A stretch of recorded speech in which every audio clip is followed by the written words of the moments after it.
вынуждены вновь обращаться, но уже к вам, потому что в связи с ливневыми дождями крыша дома начала расходиться. Вода затапливает не только верхний этаж, но и дошла до первого. Вот такое обращение в нашу телекомпанию прислали жители многоквартирных домов по улице Асканова в Икажево. Отмечают, возможно, увидев на экране, в каких условиях им приходится жить, за решение проблем наконец примутся. Действительно, перед съемочной группой, которая выехала по адресу, предстала нелицеприятная картина. Затопленный подвал, полуразваленная крыша, сырость и неприятный запах, а отопление здесь и вовсе не провели. Жить в таких антисанитарных условиях опасно для здоровья, и многие жильцы на собственном примере в этом убедились. Те дожди, которые сейчас у нас идут каждый день, из-за этих дождей, как вы можете видеть, значит, обваливается потолок. Вот эти все, значит, потеки, это следствие этих ливневых дождей.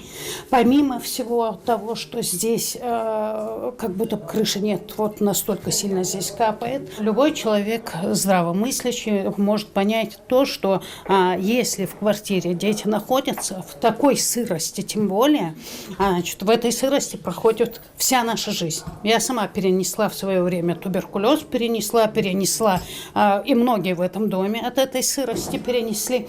Вот. А сейчас мы бьем тревогу из-за наших детей. Семья Батаевых из 10 человек проживает в двухкомнатной квартире больше 10 лет. Хозяйка Аза Батаева сетует, что средств на ремонт, который приходится делать постоянно, не всегда хватает. С 2015-го Батаевы обращались во всевозможные инстанции в надежде получить хоть какой-то ответ по решению этой непростой ситуации. Но кроме отписок больше ничего не приходило. А вот районная администрация, вот тоже администрация Назановского района. Решением суда в 2016 году дом был переведен на баланс местной администрации. До тех пор он ни за кем не числился. Но несмотря на это, за коммунальные услуги, судя по квитанциям, жители платили исправно. Райшат Картоева – инвалид первой группы. В таких условиях живет уже 23 года. Женщина влезла в долги и сделала евроремонт в квартире. Но радоваться пришлось недолго. После сильного дождя квартиру вновь затопило. У меня сахар 28 поднялся.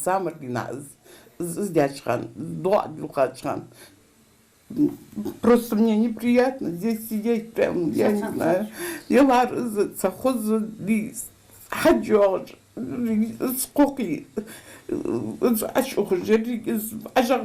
Неприятно такой запах, здесь зайти невозможно, жить невозможно. В каждом из этих двух домов по 8 квартир. Жильцы из-за отсутствия канализационной системы самостоятельно вырыли несколько ям и вывели к ним трубы. Оттого и неприятный запах по всей округе.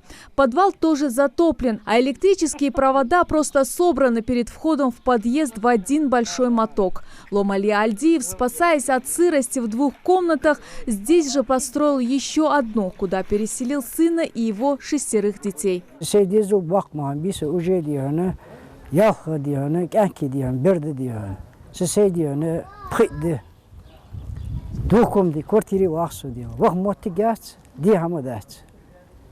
Обещание диана, каждый диана, шаршар обещание, жил хон диана. Результат хагуча хамдаст диана, ермадиан. По словам местных жителей, после обращения к депутату Госдумы Юши Газгирееву была создана комиссия, которая в 2017 году признала эти дома ветхими. Как отмечают в местной администрации, они не располагают средствами, чтобы построить для жильцов новый дом, но стараются сделать все возможное, чтобы разрешить проблему. Эти дома на баланс администрации приняты только в общей сложности 1,5 года. До сих пор эти дома считались бесхозным, потому что во время перехода балансов при образовании России, когда расформировали совхозные мероприятия, просто их не приняли, не передали, как положено, на баланс администрации местной. В настоящее время по переходу баланса эти дома приняты как ветхие, эти два дома, и усилиями администрации Назранского района, администрации села уже передано в правительство по ветхой программе, включены они. Но когда будет программа переселения из ветхого аварийного жилья, пока неизвестно. Переехать ни у кого нет возможности, просто некуда. Поэтому жильцы не теряют надежду, что вопрос с переселением из ветхого жилья не затянется еще на годы. Светлана Томова, Магомед Белакиев. Новости 24.